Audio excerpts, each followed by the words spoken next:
The gentleman from Colorado is recognized for 4 minutes. Thank you, Madam Speaker, and I thank the ranking member for his service and for the time. And I certainly concur with the sentiments that he has expressed. We hear from our colleagues on the other side of the aisle that this resolution is somehow designed to modernize the Endangered Species Act. Of course, the American people know better. They understand that this resolution is designed to undermine the Endangered Species Act, and we heard that over and over again during the Rules Committee proceeding that the ranking member referenced. But putting aside that for a moment, I suspect many Americans who are watching today, Madam Speaker, are wondering, what in the world is the House of Representatives debating today?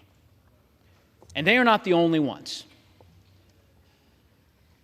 Earlier this afternoon, the majority leader on the Republican side announced that this House would be adjourning this evening.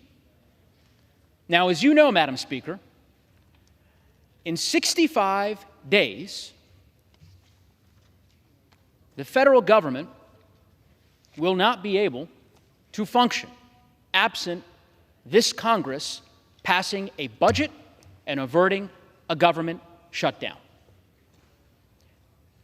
The recess, congressional recess, that Republican leadership has announced that apparently is set to commence in less than 2 hours, is 45 days long. Madam Speaker, you can do the math. That leaves this Congress with precious little time to do the people's business, to pass a budget, to fund the government.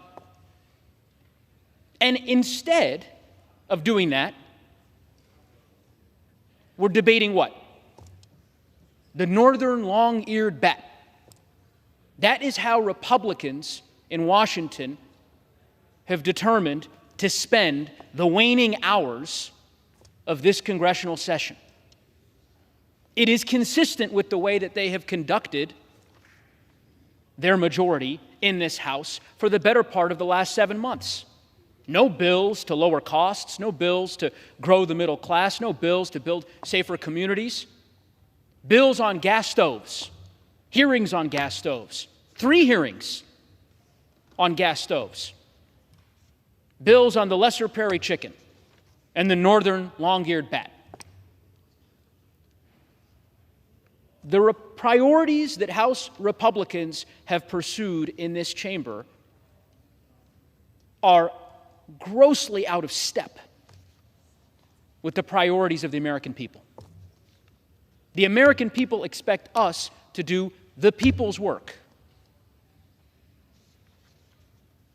And we are not doing that today.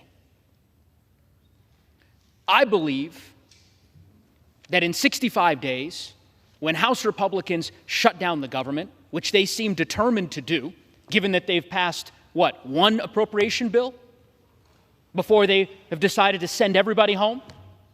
In 65 days, the American people will be right to question the priorities of congressional Republicans, why they dithered instead of working in good faith with their colleagues to fund the government, to do the basic work of governing.